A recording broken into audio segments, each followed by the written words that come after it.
City Skylines 2 is a city building simulator game. It was recently released, and I thought we'd compare some of the motorway interchanges and junctions found within the game to some of those that we might find in real life. There are 10 junctions or interchanges contained within the game, simulator, all of which have their own pros and cons, which are reflected in the real-world examples that I'll be showing you. Let's take a look. Starting with the Roundabout interchange, these are a very popular option across the UK road network. We got hundreds of them. They handle large traffic volumes, are reasonably cheap to build, and they can be upgraded at a later stage with wider roads. The downside is that if you want to replace the interchange with something else at a later stage, it can be quite difficult to do so, and there are only so many roads you can connect to a roundabout before it starts to get silly. If you're planning on connecting larger roads or motorways, then you might want to consider the Trumpet Interchange. In the UK, the first Trumpet Interchange was built on the M1 at Junction 8 near Hemel Hempstead. It was upgraded and mostly replaced in later years, but it's still a good example of a Trumpet Interchange. The M6 toll motorway could be considered the king of the Trumpet Interchange because it features several along its length. They're reasonably cheap to build as they usually only require one bridge, and one of the main advantages is that the interchange is completely free-flowing, which is great for traffic. The downsides are that they're not the most space-efficient of layouts, and if you try to scale it down in size in the real world, the corners become far too tight and potentially dangerous. I'm not sure if that's an issue in the game. City Skylines 2 also features a Trumpet Roundabout interchange, similar to a Trumpet interchange, but obviously with a roundabout added. I struggle to find a good example of one of these. Possibly, at least in England, we haven't built any, but if you know of one, let me know. Another unique junction design is the single-point interchange. In England, we don't have any of these. In fact, the only known example can be found on Divis Street in Belfast. That's in Northern Ireland. They cost a bit more, but operate very efficiently. The main advantage is that they take up a small amount of space and they allow traffic to move through the junction fairly quickly. They're quite similar to a diamond interchange, which are far more common in the UK, especially on A roads and dual carriageways that serve more rural areas. They're less common on motorways, but there are a few dotted around. If you're running short on space, then maybe a single point interchange is the way to go. If you're not low on space and want the largest thing that you can build, then there are two choices. The Cloverleaf interchange, common across certain parts of the world, but in the UK, we don't build them, except that is for two.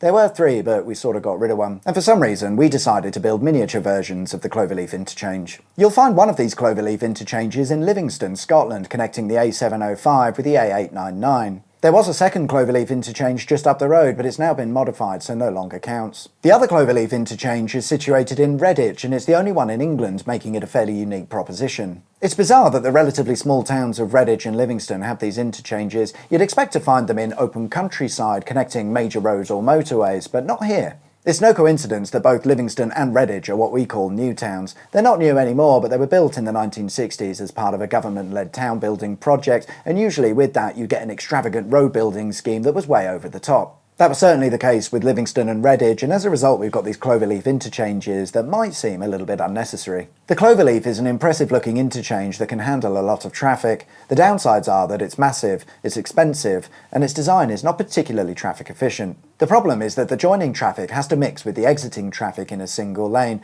The weaving of this traffic can often lead to congestion or worse, accidents. The second choice for large interchanges is the 4-level stack interchange. They're the largest interchange in the game, and they're pretty big in real life too. In England we've got three of these. There's the Almondsbury interchange between the M4 and M5, which was the first of its type to be built. There's the Thorney interchange between the M4 and M25, and finally you've got the Merthsome interchange between the M25 and M23. It should be obvious that whilst the 4-level stack interchange is excellent in design and layout, takes up a huge amount of real estate and is the most expensive option due to requiring an awful lot of supporting infrastructure. That said, if you're building several connecting motorways across your City Skylines map, these are great options to keep traffic moving at speed due to not having any tight corners, and the design will minimise congestion. The directional T interchange is a T-junction for motorways. Like the 4-level stack interchange, they take up a lot of space and they cost a lot, but they can handle lots of traffic and rarely suffer from congestion. Unless it's the real world, of course. You'll find a directional T interchange where the M42 and M40 motorways meet, and there's a second one a little bit further up the road where the M42 and the M5 meet. The largest directional T interchange we've got, I think, is found in Birmingham between the M5 and the M6.